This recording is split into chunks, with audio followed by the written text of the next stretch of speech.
That's probably the multi-million-dollar question. And I think the answer is that we really have to teach the national and the international medical community, what is EDS, what is HSD, how do you diagnose it, and how can you manage it optimally? I think that the number one thing in the United States to do is to get what we call the content specifications of what you need to learn in your medical specialty. There has to be content specifications for that specific subspecialty or specialty, the EDS criteria.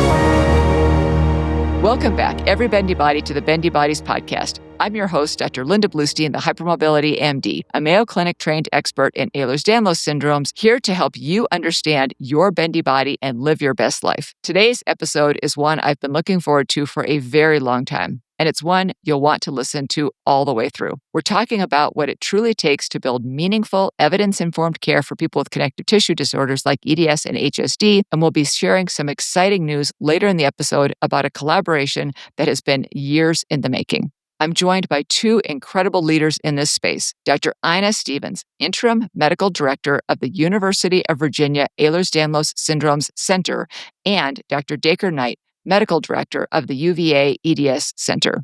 Today, we'll explore how the UVA EDS Center came to be, what makes it different, why integrative and early care matters so much for people with connective tissue disorders, and how education, both inside and outside medicine, can change lives.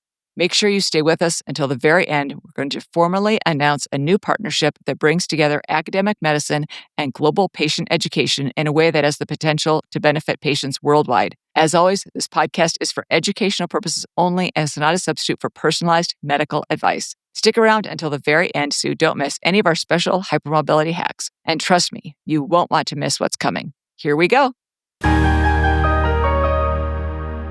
I'm super excited to tell you about the Bendy Bodies boutique. I am so proud of our fierce styles and flexible designs. These are created by hypermobile artists for hypermobile shoppers.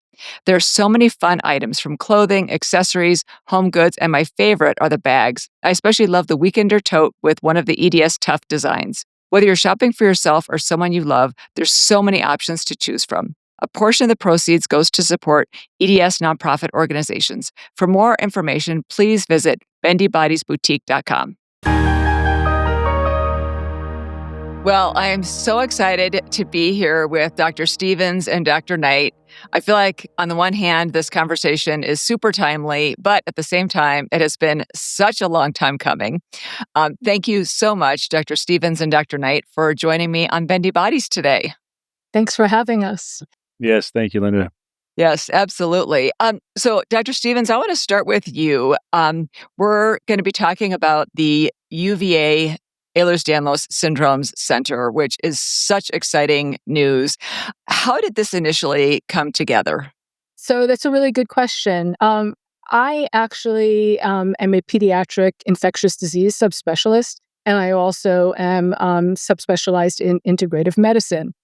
And so over the years, I have developed a number of different subspecialty clinics, including, the autonomic dysfunction clinic, the infectious disease clinic specializing in patients with long COVID, the diagnostic dilemma clinic, and the integrative medicine clinic. And you could sort of only imagine the patients that are referred to these types of clinics. They are patients that most pediatricians are questioning what is going on with this patient. This patient's been seen by multiple different subspecialists. They don't know what's going on. The pediatrician doesn't know what's going on. So they're kind of sent to my clinic as, what is happening here? And this started probably about 10 or 12 years ago. And so I just started noticing that many of these patients were hypermobile. I will say, and this is not any HIPAA anything, but I myself have EDS. My family has it. I'm very familiar with it, familiar with the comorbidities. And I just was recognizing all these patients are coming in with hypermobility and multiple comorbidities. So once you start collecting these patients, they just start coming. They come self-referred, more referred. So I now have a very large following. With that being said, I've had a lot of positive feedback and a lot of very generous help and a lot of encouragement, enthusiasm to let's start an EDS center here. And that's what I decided to do. And before you started this center, you knew that there needed to be some change. And what kind of experience were patients having other than coming to these other clinics that you had started? What did the picture look like before the UVA EDS Center was formed? The one thing I really want to emphasize is that a lot of these patients came through the integrative medicine clinic, and many patients don't know, what does integrative medicine mean? What is integrative medicine? And I kind of have my approach to patient care has always been this, holistic approach. You really have to work on healing the patient. You have to work on finding what is the underlying reason. Why do they have these problems? So much of medical care and so much of what has happened to a lot of these patients is that they've gone to, a physician and rightly so, and they've been given a treatment for their problem. But it's been like one treatment for one problem. I kind of say it's been a Band-Aid put on that problem. And they still have another whole host of problems. Why do they have that problem? And so the integrative approach is kind of looking from the ground up. How did you get here? What is the underlying problem? Is there a cohesive string that's bringing this all together? And how can we work to heal the patient? And so integrative medicine to me is really using the very best of conventional Western medicine. I mean, I'm an infectious disease specialist. You will get, vancomycin if you need it.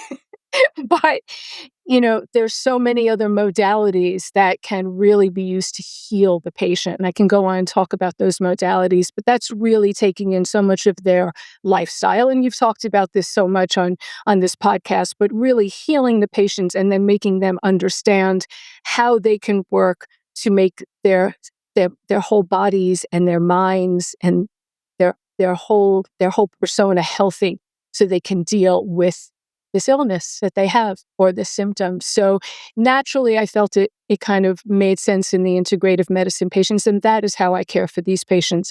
We work on healing them and whatever modality they need, whether it's more conventional, more complementary, they're going to get, to me, what they need and the best of both.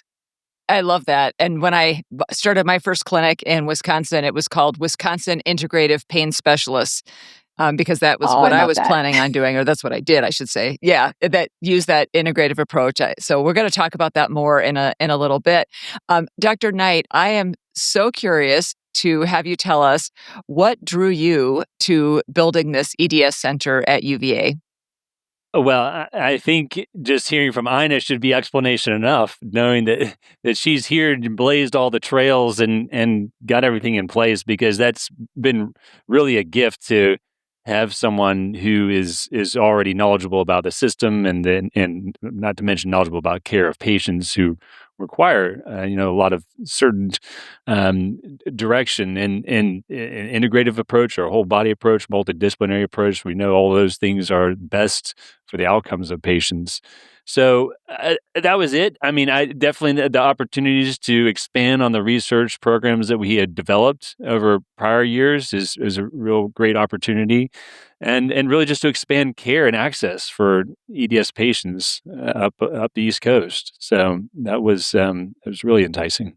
Yeah, the opportunity to work with Dr. Stevens had to be really enticing, I'm sure. And in terms of gaps that you see, that we all see, of course, clinically, structurally, culturally, Dr. Knight, what gaps have you seen, I should say, because I know you've been in this space for quite a while also, that made you realize that it was really clear that a dedicated center was necessary? Well, I think anyone in this field knows that the biggest gap is really access to care. And And there's various reasons for that. And we talk about healthcare models of systems, reimbursements, and so on and so forth, and primary care, medical education. For whatever reasons, access to care is the biggest gap. Now, I'm pleased to see that there are not only the program here at UVA, but other programs that are growing and budding across the country to improve on that. But we still do have a long way to go. Yeah, absolutely. So what does the structure, Dr. Knight, what does the structure of the UVA EDS Center look like? And how would you describe this as, different than having an EDS clinic? And I take it that the structure is very intentional. Can you describe us a little more to us about what this is going to look like? Sure, glad to. So the structure still is with the intention of keeping the patient front and center. Their outcomes, their treatment success is the number one priority. And now there's lots of things that go with that, of course, which we've had to design this center to serve. So one, which we just mentioned earlier, is this integrative multidisciplinary approach. So we have to connect with our partners in other specialties and to know how we will align our same treatment goals and to meet the needs of the patient. And then added to that, we want to advance the science for sure. So we want to do better each and every year as we can, as we learn more about these conditions. So we've developed a robust research program in conjunction with this clinical care model. So we'll be taking in information from patients in the form of questionnaires. We hope to be designing clinical trials in the future too, testing various treatments, options, and find success with those that we may develop further down the road. And Dr. Stevens, as interim medical director, what were your priorities during this, what must have been a challenging transitional period? Oh, that's a great question. But my number one priority was having Dr. Knight join our program as medical director. No, when I met Dacre, I was just really impressed with what he had done down at the Mayo Clinic. This is the model that I had kind of wanted. There were things that I had wanted to build on that, and I just felt that was, I really needed an adult counterpart. That was my number one goal. I need an adult counterpart right now at UVA, or before Dr. Knight got to UVA. I was kind of working by myself, solo pediatrician taking care of people up into their 60s. And so that's a little bit out of my wheelhouse, if you could imagine. And so, but I felt it was really, really important to be able to at least hear their complaints. So many of these patients, as you know, have come in from years of fragmented care, and they either have been just given the diagnosis or what is still wrong with me, and being able to at least acknowledge that no matter what age. I think I was able to offer that, and I still am able to offer that to a lot of adults. But adults become more complicated as they get older, and they have different needs. And I'm a pediatrician, so my number one goal was to get the most excellent physician, internal medicine trained physician, and so having Dacre join us has been huge. The other major piece that I've been wanting to do is really make whole with the university, the other departments, kind of working with the other departments and letting them know about this new center. How can they help? Who can we identify in each other department or every other division? Who is going to be our counterpoint in adult cardiology or pediatric gastroenterology? How can we work so that we, are going to have a real collaborative group of faculty that are going to be able to understand these patients, and then really working on just building the infrastructure of how we want the team to have the physical therapists, to have the nurse coordinators, to have care coordinators, to have the occupational therapists, the pain psychologists. All of that was really paramount, and those have been what's been formulating over the past basically 2 years. And we're getting it together. We have really kind of officially opened our doors December 1st. That's amazing. That's so exciting. And that is what patients need. I mean, we know that they need multiple different specialists. They need coordination of care. They need that kind of support, like you're saying, from a nurse manager type person, care manager, whatever it might be. So that's really exciting. So do you already have those people identified then in those different departments, or at least a fair number of them? I would say we have a fair number of them. And this is going to take a while to build, but we are really developing the infrastructure really nicely. The part of the immediate care team, we have that built. We have the staff members, the faculty, and we're going to continue to work to put the pieces together to really find where the gaps are and see how we can fill it as soon as feasible. And Dr. Knight, when did you join the team, and how have things even evolved since you joined UVA? Yeah, well, I was just going to add to what Dr. Stevens was saying. We were lucky enough to get started December 1st, but I actually came on in August and was working full time ever since I set foot on the ground, but doing all of these things that we're describing. So building, meeting, connecting, laying out the framework of how are we going to get all of our partners together in one place on the same track. Yeah, I'm sure it all takes so much more time than you think it's going to take. It's like probably anything that's really important in life. You think it's going to take a certain amount of time, but to do something really, really well takes a long time, right? I'm just going to say I never realized how long it takes Epic to make a template. Yeah, I'm sure working with Epic on all of this has got to be very, very, very interesting. And especially if you were using it before. Integrative medicine obviously integrates everything. I sometimes joke, I'm so jealous of my husband. Well, he's retired now, but he's a urologist. So he could look through the Epic and look for urology specific things. But for EDS, everything is relevant, right? So it's like, for us, it's so much harder. So I would be fascinated to see how you devised that in Epic, because so many things can be pertinent. Can you share anything more about that? Well, I'm very grateful for Epic because I think that I'm able to go through things very systematically. I'm very grateful for my nurse care coordinators. They have tremendous help just kind of putting pieces together. And, I kind of know what to look for also when, I see the patient's complaint and I see it's, abdominal pain or bloating. I will just go right to all their GI notes. It's right there for me, things like that. So, it's a little daunting, but I have a system now. No, that's great. That's great. So, can you continue on by telling us a little bit more exactly what integrative medicine is and why this is such a good approach for people with hypermobile EDS and HSD and probably other subtypes of EDS as well? Sure. I think integrative medicine is a really it's the approach to use for anyone with a chronic illness, with any kind of medical complexity. And when I say medical complexity, that just the definition of medical complexity means two or more body systems involved. So you have maybe heart disease and renal disease. You have GI complaints and neurologic disease. I mean, that's what complex means.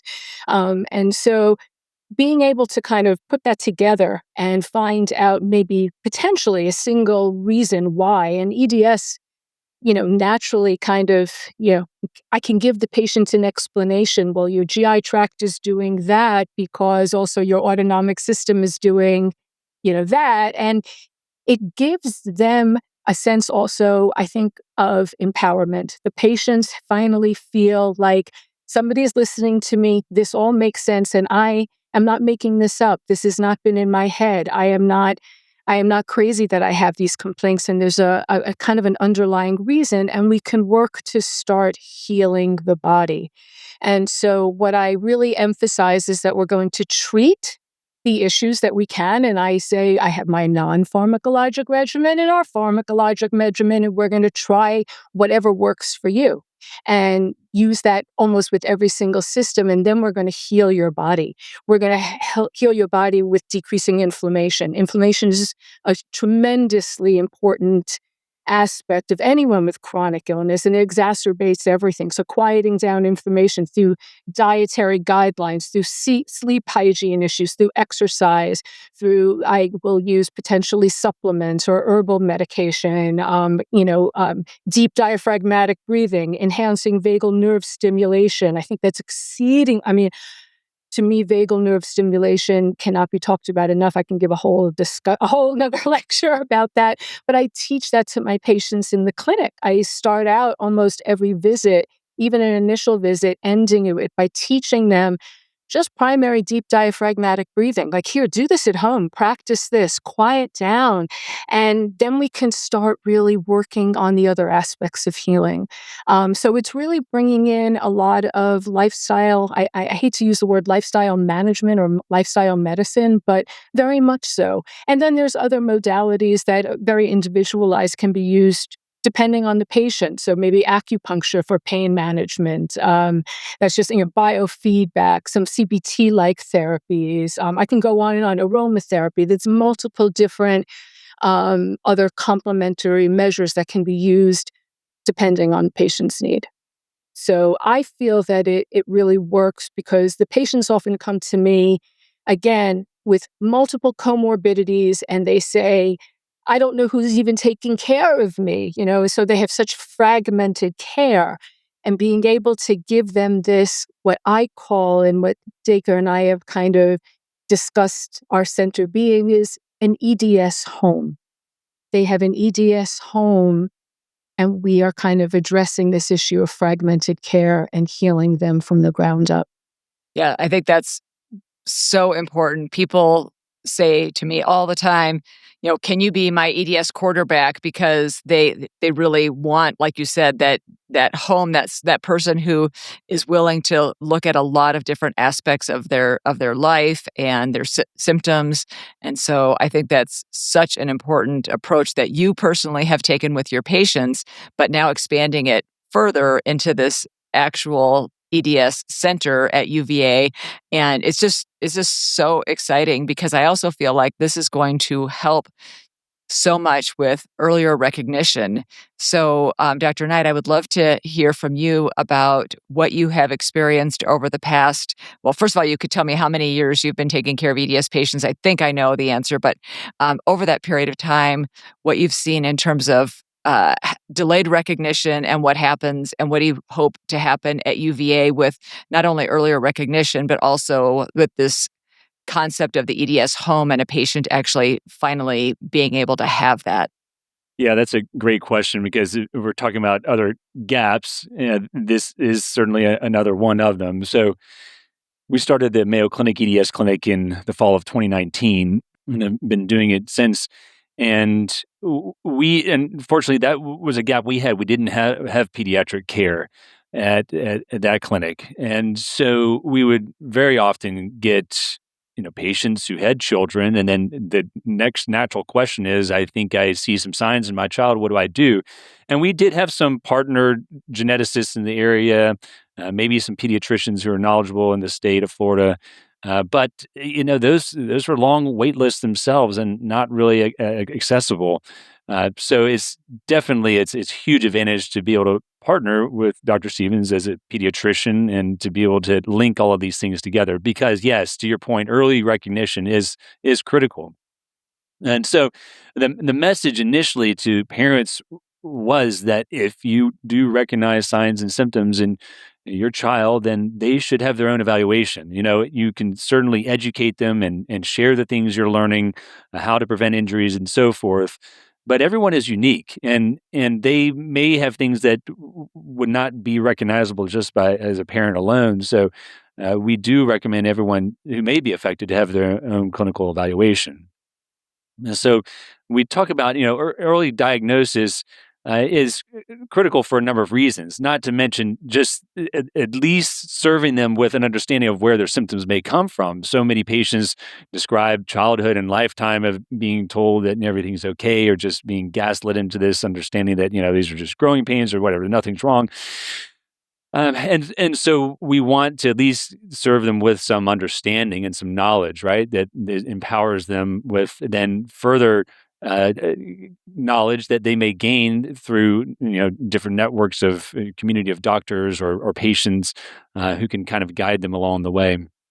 But what we want to do is, we want to get patients in as soon as we can here. And then in the future, when we're coming up with a better understanding about scientific, what we call the natural history of disease.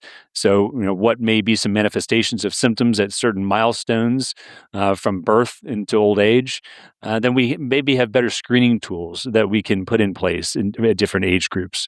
So we're not there yet. I mean, we're still gathering as much information as we can on the natural history of EDS, but we're just still in the early stages of that. And so, with having the center and having multiple physicians involved, nurse practitioners, I'm sure PAs, et cetera, um, is it true that any age person could come for care? Yes, that's the idea, and and it really does span the whole range of ages. Obviously, for various reasons, it's theoretical reasons, we still see it that the highest number of patients to be in their 20s and 30s. And we think maybe this does relate to some of that natural history I'm mentioning, where there maybe is some injury that has been going on through teenage years, through other activities, through dance or sports, that it kind of reaches a tipping point when they enter their 30s.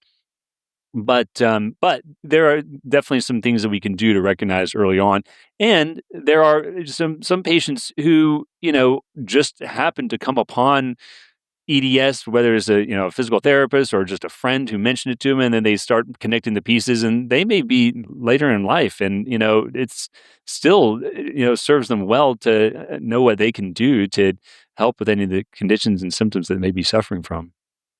A- And Dr. Stevens, I would love to hear from you because you are a pediatrician. We do think of these often being diagnosed later in life, and I know that there is different criteria that have been introduced. I believe the pediatric hypermobile EDS criteria were introduced in 2023. We have the 2017 hypermobile EDS criteria that were introduced by the EDS Society. I know there's other countries that use other different sets of criteria also. What do you think the value is of diagnosing these conditions in pediatric patients?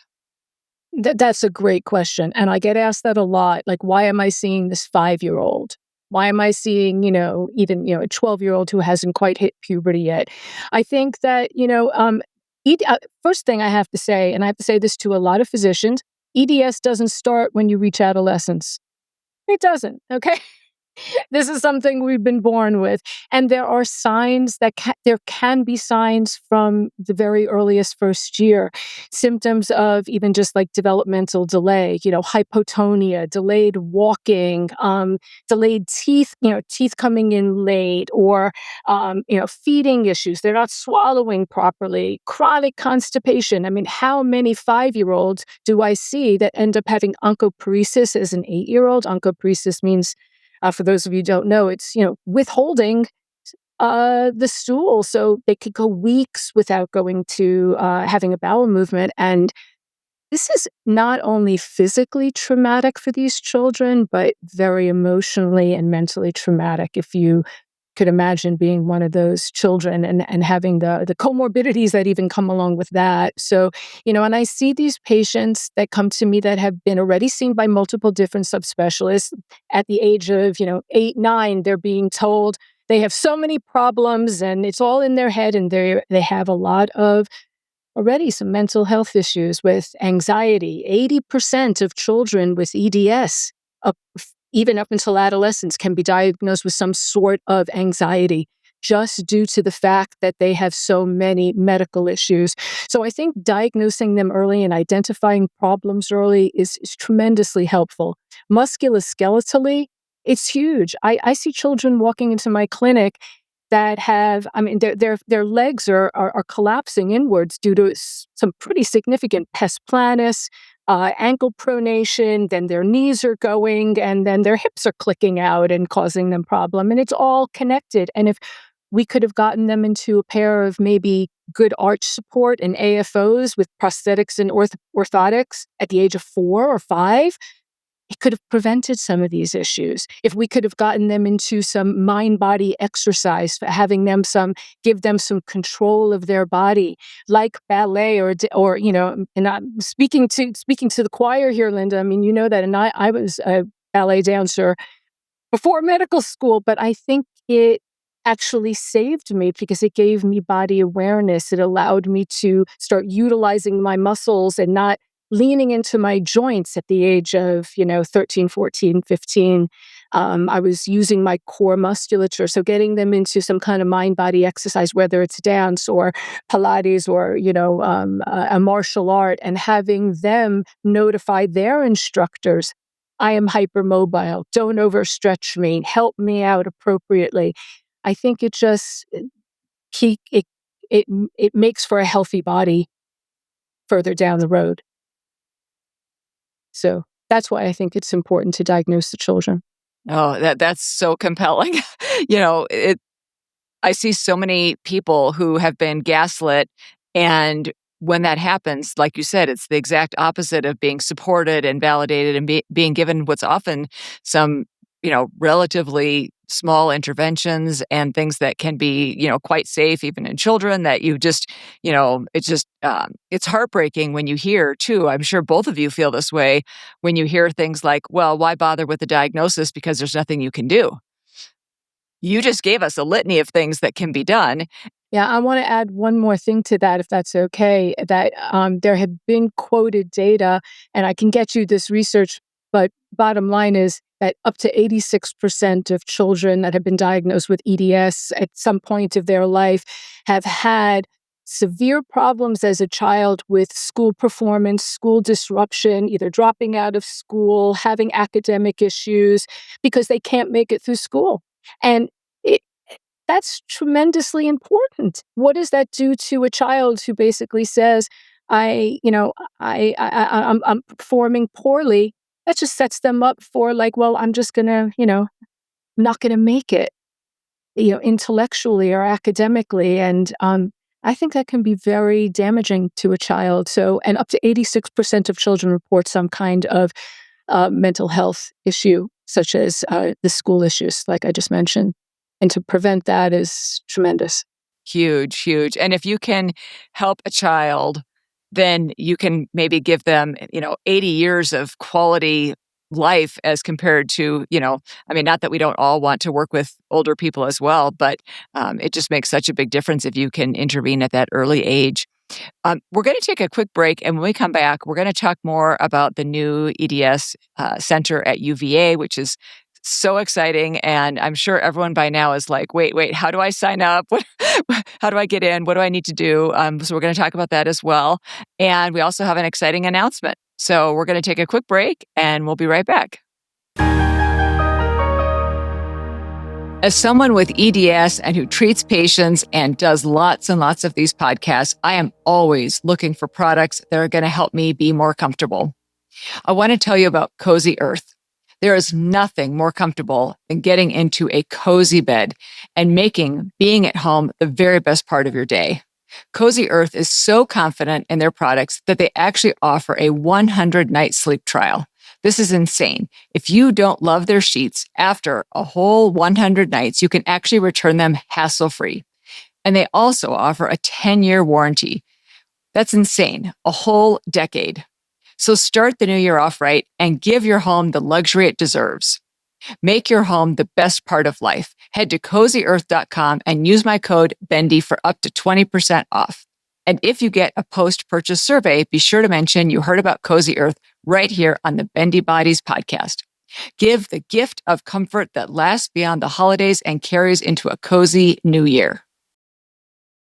Thank you so much for listening to Bendy Bodies. We really appreciate your support. It really helps the podcast when you like, subscribe, and comment on YouTube and follow, rate, and review on all audio platforms. This helps us reach so many more people and spread the information to everyone. Thank you so much again, and enjoy the rest of the episode. Okay, we are back with Dr. Stevens and Dr. Knight talking about the exciting new center at UVA. And I would love to hear, Dr. Knight, from you next. What can a patient expect now if they call or, if their doctor's office calls and says, I want to get a patient in, what does this actually look like right now?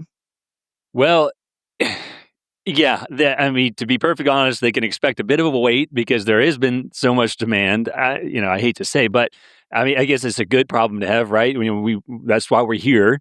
But and we're growing as quickly as we can. Trust me, we're hiring, we're interviewing. And I have interviews again more tomorrow.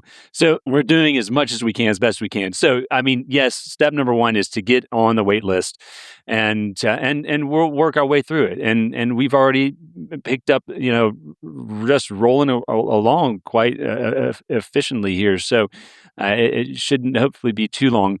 But all of those things are still kind of being ironed out. So that is the main thing. Now, the next questions too, patients come to ask are about records and medical records and things like that, because many of our patients are coming outside of the university health system, which is good. We want to reach as far and wide as we can. And we accept records electronically. We accept records if patients bring them with them, and that's fine. We can scan them in, get them on their chart. But really, I also just don't want to take away from that visit, that initial visit, which is so important, to just sit down and talk and just kind of be heard, and not to have all of the anxiety around records and what records have come through and things like that. Rest assured, we'll get them all as we need, and we'll do any additional testing if not yet completed.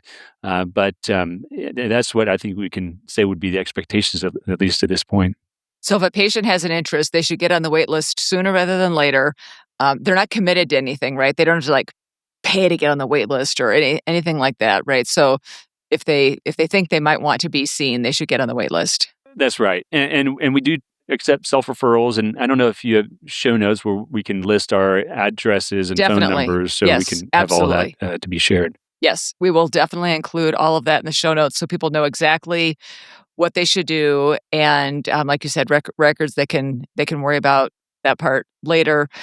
What about different states and different countries? Who can be seen?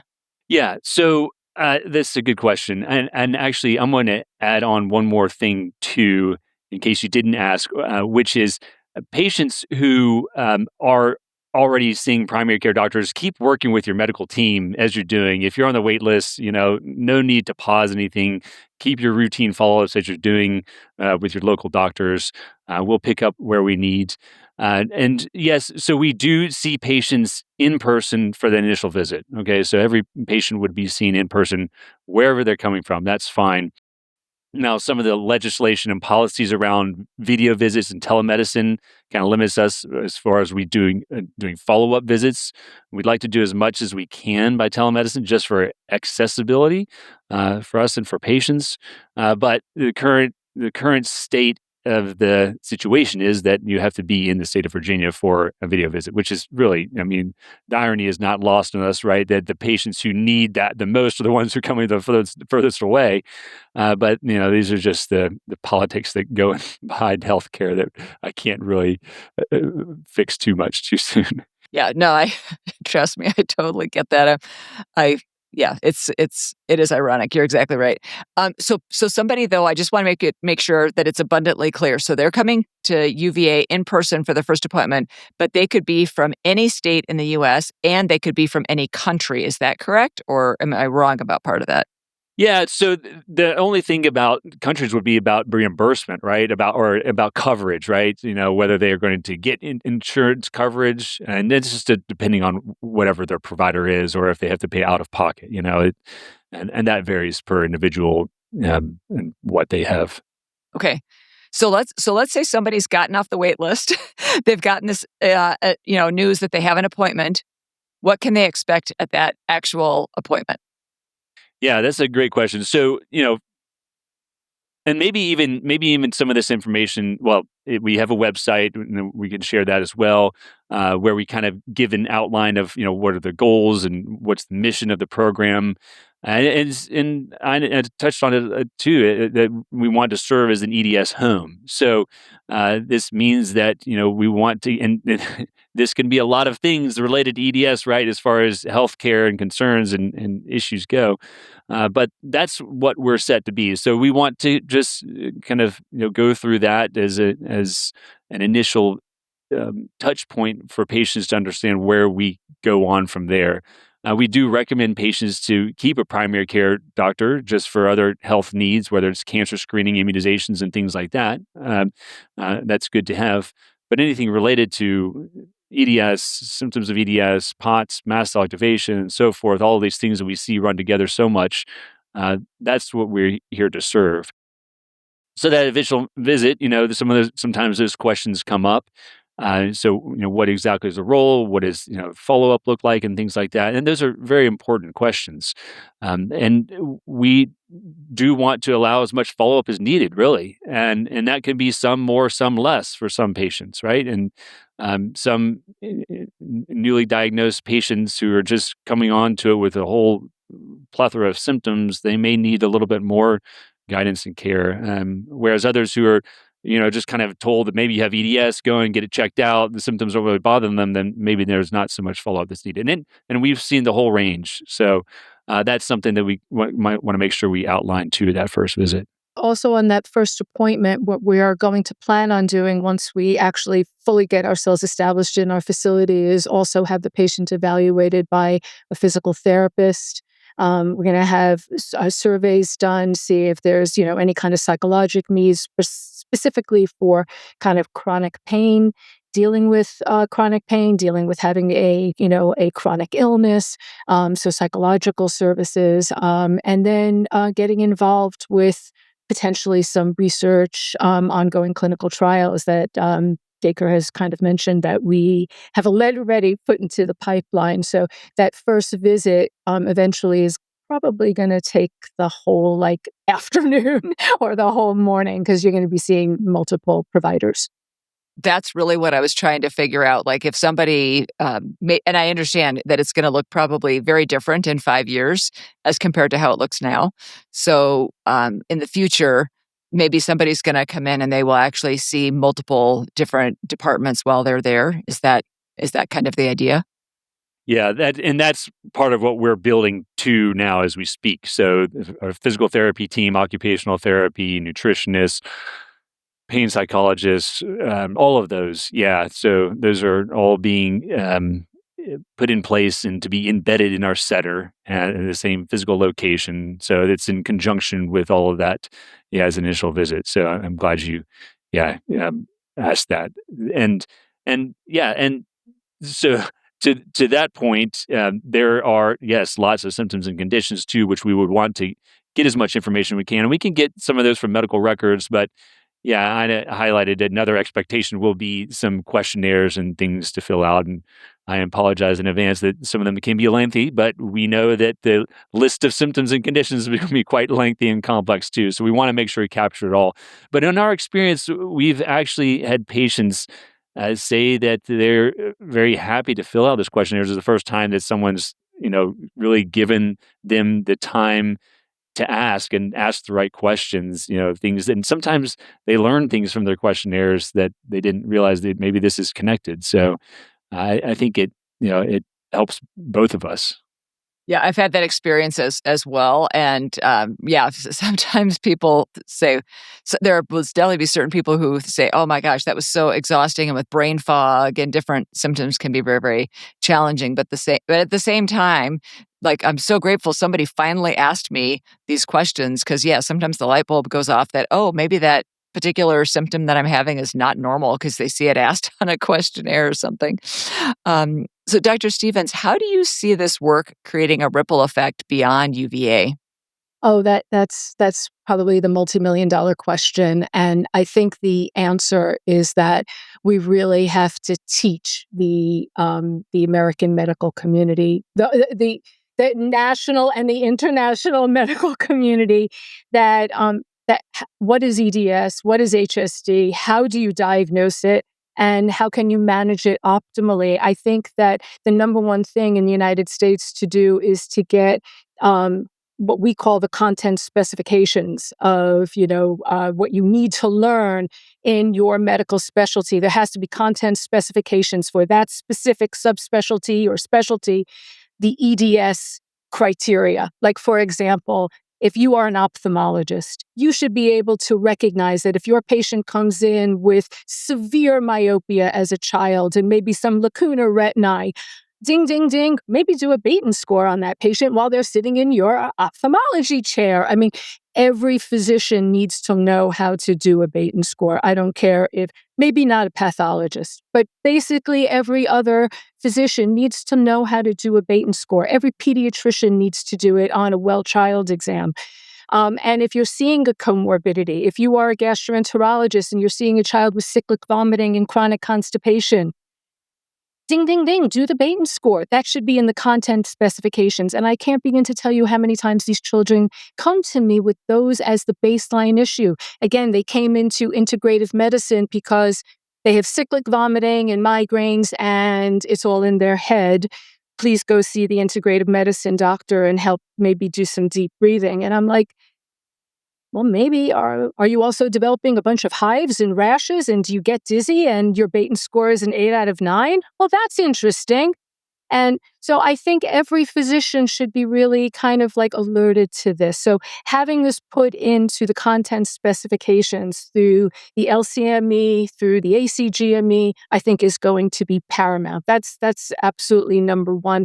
And that empowers it empowers pediatricians, it empowers the internal medicine doctors, it empowers physicians just to be able to give the patient some kind of answer. So I actually think that's the number one answer. We have to get the education into the medical school, the training programs, and the fellowship programs. That's how to spread this information. Yeah, totally agree. And what about clinician education? How important is that to the mission of the UVA EDS Center?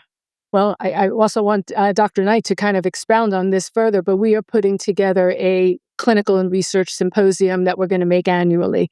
Our first symposium, that was kind of like one of the first things we talked about when Dacre joined back in August. I said, I want to have an annual meeting. I want to get experts from, internationally, nationally, and to discuss the latest in research and, clinical care, and have it teach the physicians here at UVA and further. And our first symposium is this April 9th and 10th. So I'm really, really excited about it. That's amazing. That's fantastic. Dr. Knight, do you want to add anything to that? Because I think that's fantastic news.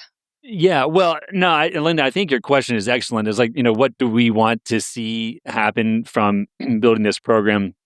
Well, I, for one, and Ina, too, want to see our program to succeed, right? And we not only, for the purposes it serves UVA and for our patients, but for that reason to provide motivation and assurance to anyone else who is considering this, because I know there are lots of institutions who are considering this. I've had lots of people reach out to me who have asked, you've done this. How do you do it? How can we get started? And so I feel, a little bit like we're flying to the moon, right? And if we land on the moon and we can say we have achieved it, then that gives reason for others to believe that it's possible too.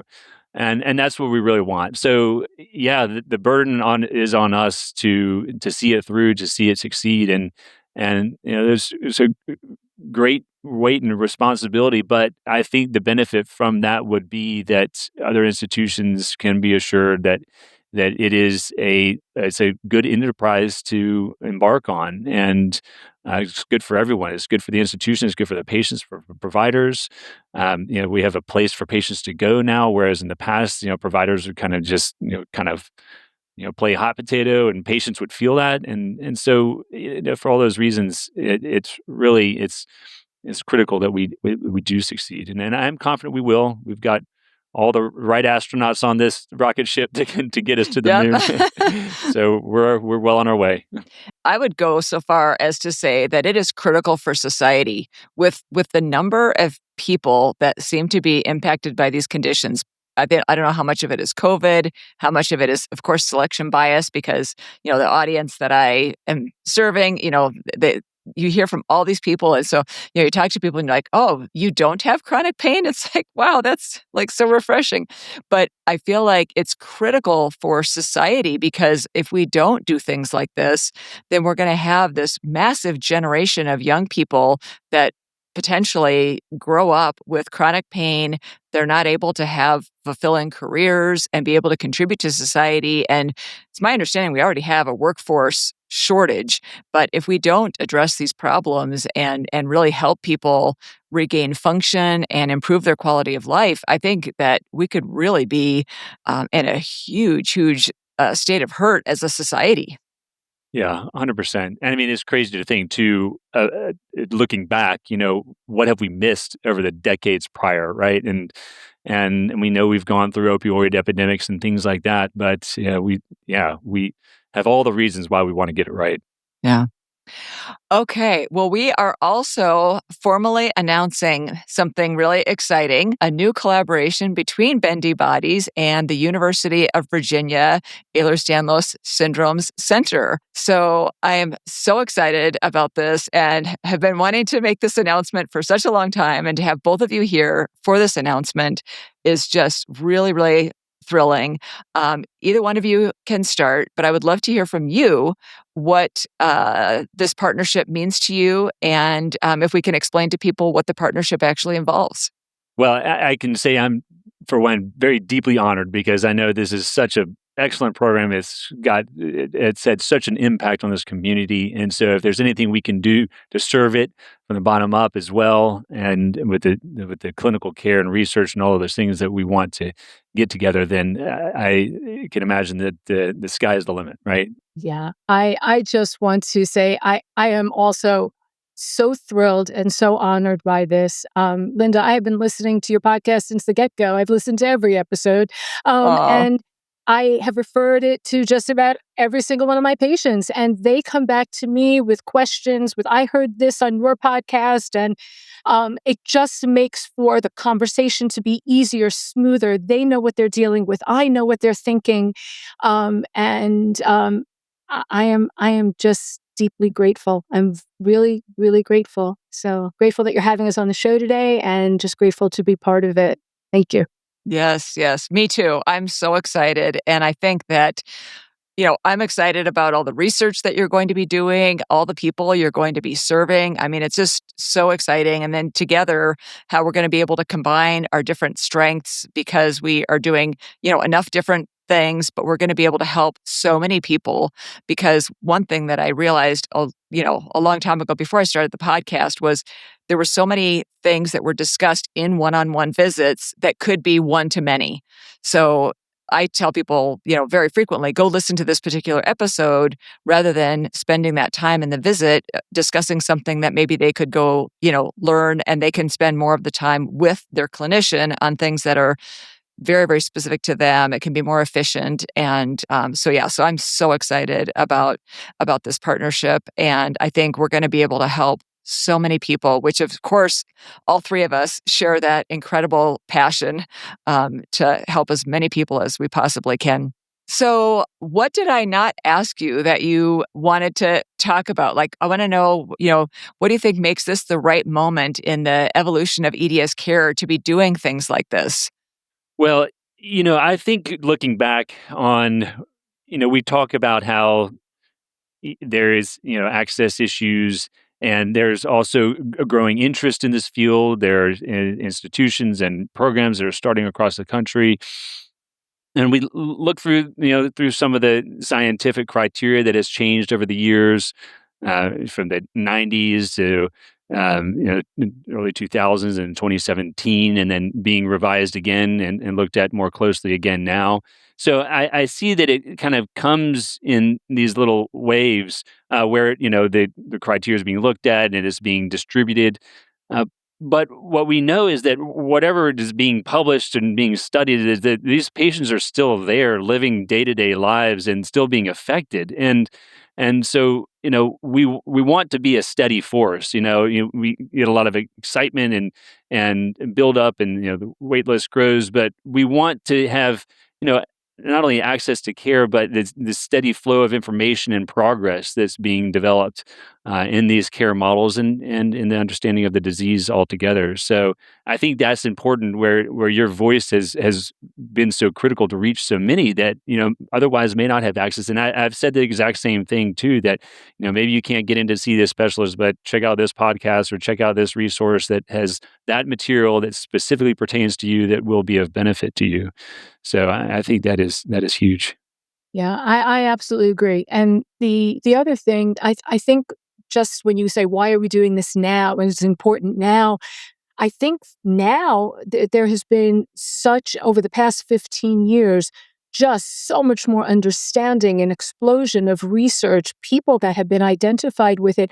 I mean, Linda, we went to medical school way back. I did. I went I did too. 100 years ago. And all we knew about Ehlers-Danlos was the one picture of the guy with holding onto his face out here. That was the one picture, one sentence. And nobody really cared about this forgotten zebra disease. I think that we all know that it's not a zebra. It is far more common than that. Some aspects of it are far more common. These people need help. We need help. The community needs help. The medical community needs to understand and get on board. And so I think there's been tremendous momentum over the past 15 years. And so I think that developing the center at this time, we're at the height of the momentum. I'm psyched. Yes.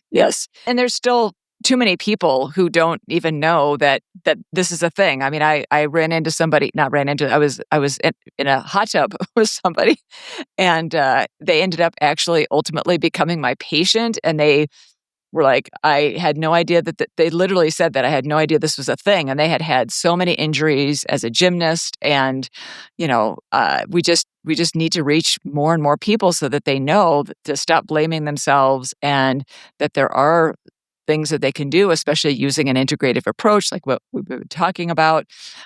Dr. Knight, when you look ahead, what do you hope that this partnership with Bendy Bodies, between Bendy Bodies and UVA, what do you hope this partnership will make possible for patients who are still really desperately searching for answers? Well, maybe I should spend some more time in hot tubs to reach out to these patients, because I know they're out there. They're out there. You illustrate it well. You never would know where to expect to or come across in patients, and that's what we say about EDS, right? In our community of physicians and scientists, that not usually do you find EDS. EDS finds you, right? Whether it's something that you've been impacted by symptoms wise, or you just coming to talking to someone in a hot tub, but it finds you, and it kind of opens up this world of opportunity for understanding. And if you're a researcher, opportunity to investigate. If you're a clinician, opportunity to improve the lives of patients you're treating. So I think we need to seize that and take advantage of those opportunities. And I think what you said about clinicians really makes a lot of sense too, because I think sometimes some clinicians hear EDS, and I don't know about the two of you, but I've heard fibromyalgia referred to as the F word and EDS referred to as the E word. There's that stigma that we also really need to work on, and really need clinicians to understand that if they learn about these conditions, they can actually help more people, which hopefully is why they're taking care of patients in the first place. So I really feel like we really need to work on that aspect of things, the stigma and the, hey, here's something that you can learn about that then can give you some tools that you can help more people and be more effective in your clinical care. Yeah, absolutely. I think about it too in the sense of what Ina was referring to earlier. We need to improve the American medical education system altogether. But, in the interim, as best as we can on our own, maybe, we can show that there is real improvement in our patients, right? I mean, that's, going to help not only patients themselves, but here is evidence, here it works, and you can do this too, right? It's possible. It's within your grasp. So we want to serve that as an example to others. Exactly. And Dr. Stevens, for those who are feeling hopeful for the first time in a long while, what else would you like them to know? Maybe in reference to what Dr. Knight was just saying, because I know that you, with this integrative approach, have really had some great successes. So I want people to feel like really hopeful right now. And I know that you are so skilled at what you do, and you've done so many amazing things getting this center off the ground. But what else do you want people to know? First of all, thank you. I just so appreciate those words. It means a lot. And I think that the most important thing that I want patients just to know is that I think that you're finally going to be heard. And if you're not, please don't take no for an answer. Please go find somebody that's going to listen to you. I say this to every single patient. Pain sucks. It does. I've been in chronic pain. I know what it's like. My children have been in chronic pain, and nobody can see your pain. Nobody sees it, nobody feels it, and it's kind of unfair for somebody to look at you, do an exam, and say, well, you look great. Please leave my office. So I think that what I want to say is that having a center like this, having a platform like Bendy Bodies that you have put out, and having this, it is just going to be further empowering to all those out there that are struggling. And that I think that, keep keep keep moving on, go onward. Help is on the way, and the help is going to be out there. That's what I have to say. Love it. Love it. Don't give up. And yeah, that's I love what you just said about no one else can see your pain, because I've gaslit myself for that exact reason that you just described, because the clinician I was seeing didn't understand the pain I was experiencing and didn't think that the imaging findings would match up or whatever. And so then we start to doubt ourselves. So I love that you say that to all of your patients, because it is really important. So I love to end every episode with a hypermobility hack. And do either of you or both of you have a hack to share with me?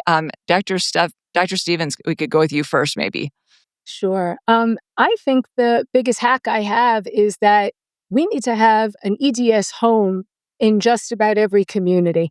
And so I'm kind of speaking to the medical community out there. This is your hack. Start thinking about how you can build, if you're, in an area that we don't have an EDS, facility, or start learning about it and start thinking about how you could really work to heal the patient. But an EDS home is really important. And this is different, as Dacre mentioned, this is different from a PCP. We are not necessarily there for unfortunately, the 103 fever and the pneumonia. We need a PCP for that and we need for immunizations. But to have an EDS home where you can feel that your care is being listened to, being put together, the subspecialties that you need to see are going to be accessed appropriately. We need to have that throughout the United States, and we need to have a network of it. I kind of look at this almost like there's an image that I'm thinking of in Hindu philosophy, where it's like this diamond that reaches every network reaches another piece of the network, and we're all so integrated. And if one little piece falls out, the whole thing falls apart. We all have to be together in this, and we have to build it. And I think that's the message that is the biggest hack for the community. That's a huge hack. That's a huge hack. Dr. Knight? Well, I'll give Ina one more of her own, actually, because I know she's so savvy in these areas, but it is diaphragmatic breathing. I've seen her do it. I've seen her counsel patients on it. I've shouted her, and she does an excellent job, and I agree with her. It does have rebounding benefits. I'm still learning from her about all the tips and tricks of counseling on that. But mine is, I think, a little bit to echo on what you were saying, Linda, is listen to your gut. I came across an old quotation some time ago. I thought it was really poignant here, is that listen to your gut. If you can't hear what your gut is saying, you're thinking too loudly. And that may be the time that you are gaslighting yourself, if you're, kind of overthinking or justifying whatever. But if you know something's wrong, something's wrong. And I have so much I just can't tell you the patients that come in and they've pushed against all the forces against them coming in. It impresses me so much that they've carried that weight, but they knew deep down that just something wasn't right, no matter what they were told. And sure enough, it wasn't. And it was so good of them for being here with me, and we can start working on it. But I've got so much to say about those patients. It's really amazing. Yeah, I think trusting ourselves is something that I love that you're thinking too much or thinking too hard, because I definitely am guilty of that. And I think that it's really an important thing for us to tap back into our intuition and listen to our gut. So I think that's really great. Okay. Where can people learn more about the UVA Center? Either of you can answer that one. We do have an email address to get to the wait list, and we can send those to you and put those into the show notes. I can also add my own email address. We also have a kind of FAQ, Ehlers-Danlos Syndrome's kind of questionnaire fact sheet at UVA, and we also have one for pediatric integrative medicine and just how complex medicine and complex patients kind of fit into that model of care. So we can get you all that information in the show notes. Great. We will have all of that information for everyone. And Dr. Stevens, do you have any final parting thoughts, anything that you wish that I had asked you that I didn't ask, or any parting words that you want people to know? Oh, gosh. Don't take no for an answer. Exactly what Dr. Knight said. These patients know that they're not right, and you need to keep going, go onward, find an answer. That's what I needed to do. That's what I did for my family, and that's what I do for my patients. So onward. Don't take no. Not a good answer. Okay. Dr. Knight? Yeah, no, I think it's great that we've had this time together and we've been able to share the exciting news. We've been able to talk through the background and design of our center, because we really do want to achieve everything we can and more. And I really think that in the end, if we do meet those goals, then we could provide a template for others around the country who may be interested in doing the same thing and achieving the same success. And let the healing begin. Yes, let the healing begin. Yes, I love that. Let the healing begin. Totally agree.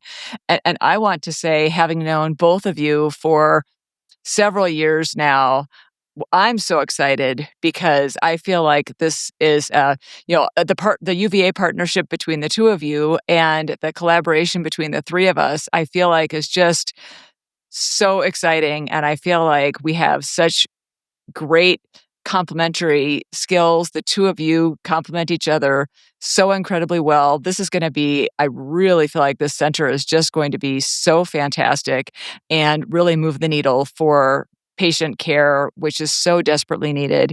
And so I'm just so excited that we finally got to have this conversation, got to let everybody know the exciting news.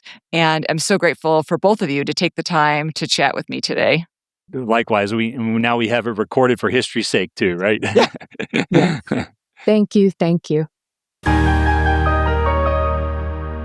Well, I am so excited that we finally got to share this big announcement about the collaboration between the UVA EDS Center and Bendy Bodies, as well as tell you about this exciting new center that's going to be helping so many patients. And I just love Dr. Stevens and Dr. Knight so much. So I really think this is going to be such a great center, such a great collaboration, and I really am excited. Thank you so much for listening to this week's episode of the Bendy Bodies with the Hypermobility MD. I have so many other resources, so please check out my newsletter, The Bendy Bulletin. You can check that out on Substack at hypermobilitymd.substack.com. You can help us spread the word about connective tissue disorders by leaving a review and sharing the podcast. This really helps raise awareness about these complex, multifaceted conditions. Did you know that I also offer one-on-one support for both clients and healthcare professionals? Whether you're living with a connective tissue disorder or caring for someone who has one, I've got your back. Check out my coaching and mentorship options on the services page at hypermobilitymd.com. You can also find me, Dr. Linda Bluestein, on Instagram, Facebook, TikTok, Twitter, or LinkedIn at hypermobilitymd. You can find Human Content, my amazing producing team, at Human Content Pods on TikTok and Instagram. You can find full video episodes up every week on YouTube at Bendy Bodies Podcast. As you know, we love bringing on guests with unique perspectives to share. However, these unscripted discussions do not reflect the views or opinions held by me or the Bendy Bodies team. Although we may share healthcare perspectives on the podcast, no statements shared on Bendy Bodies should be considered medical advice.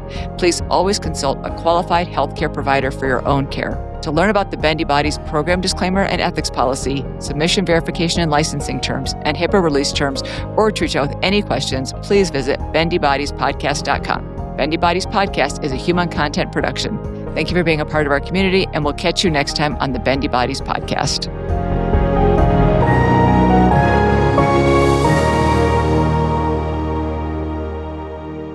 Thank you so much for watching. If you enjoyed this video, give it a thumbs up and leave a comment below. I love getting your feedback. Make sure to hit that subscribe button and ring the bell so you will never miss an update. We've got plenty more exciting content coming your way. And if you're looking for more episodes, just click on one of the videos on the screen right now. Thanks again for tuning in, and I'll see you in the next episode.